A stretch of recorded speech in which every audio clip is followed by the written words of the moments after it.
Bakit ngayon lang kayo dumating? Kanina pa kita hinihintay. Sino ba yan? Pinapakilala ko siya, si Chen Fan ito. Boyfriend ni Nuak Tuyet. Boyfriend. Hindi ko alam. Saang angkan ka nga pala galing?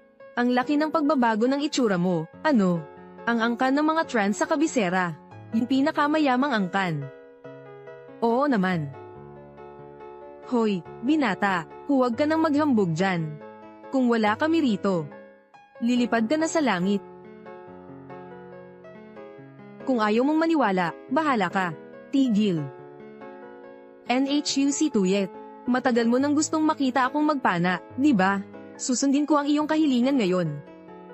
Pakinggan mo ito, binata ma. Nitong mga nakaraang araw, nakakuha siya ng premyo. Sa kompetisyon, nakamit niya ang ika-9 na pwesto. Pandaigdigang propesyonal na kompetisyon, ika-9 na pwesto, napakaganda. Tran Pham, sabi mo, ikaw ay nagmula sa isang mayamang angkan. Kaya alam mo rin sigurong magpana, makipagpaligsahan ka kay Mr. Ma. Gusto naming makita, huwag na nga, hindi naman nakakatuwa. Kung hindi mo alam, sabihin mo lang ang totoo. Anong pinagdadahilan mo? Binata, ganito yun. Huwag mong sabihin na inaapi kita. Nasa World Tournament ako, nakakuha ako ng 80 puntos. Ngayon, 3 pana bawat isa. Ang makakakuha ng mas mataas na puntos ang mananalo. Sige, maglaro tayo ng isang laro. Sige. Ako na muna ang bumaril.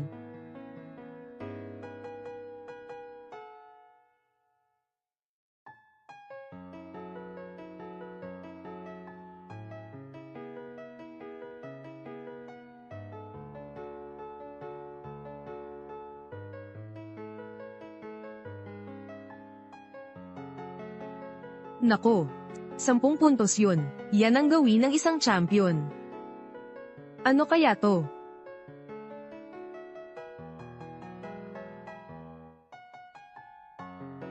Sampung puntos ulit. Ang galing naman ng kondisyon ninyo. Terra. Nandito ang boyfriend ni Ruozu. Kailangan nating ibigay ang lahat ng makakaya natin. Hindi natin hahayaang pagtawanan tayo niya.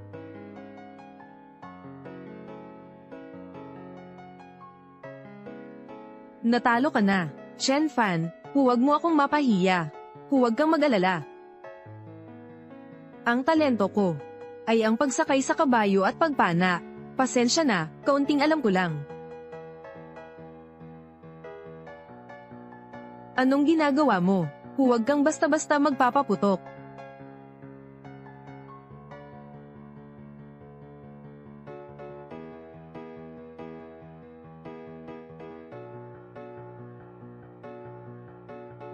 Nababaliw ka na ba? Magtatangka ka bang barilin ako? Bata kang yan. Ano ang balak mong gawin? Bulag ka ba? Doon sa kabila ang panangga sa bala. Magtatapang ka sa akin. Ang lapit tapos hindi nataman. Tanga ka talaga.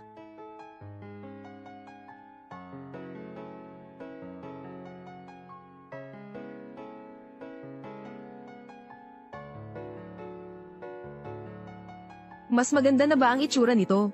Paano niya nagawa iyon? Kahit ang isang batikang marksman ay hindi kaya. May kakaibang talento kaya siya.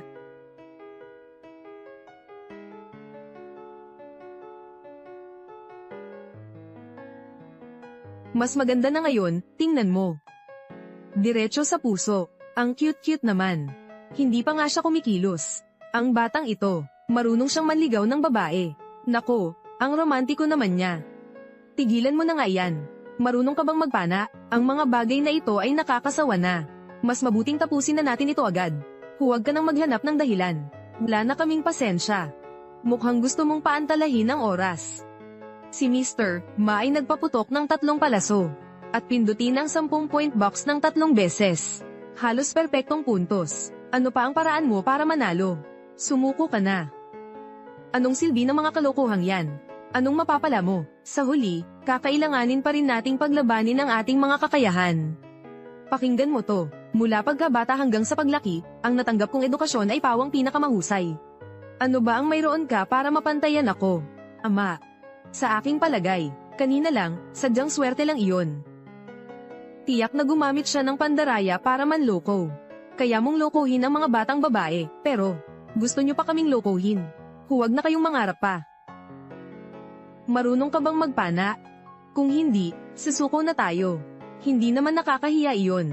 Marami pa namang mahuhusay na tao sa mundo. Marami pa namang mahuhusay na tao sa mundo. May universo pa nga sa langit.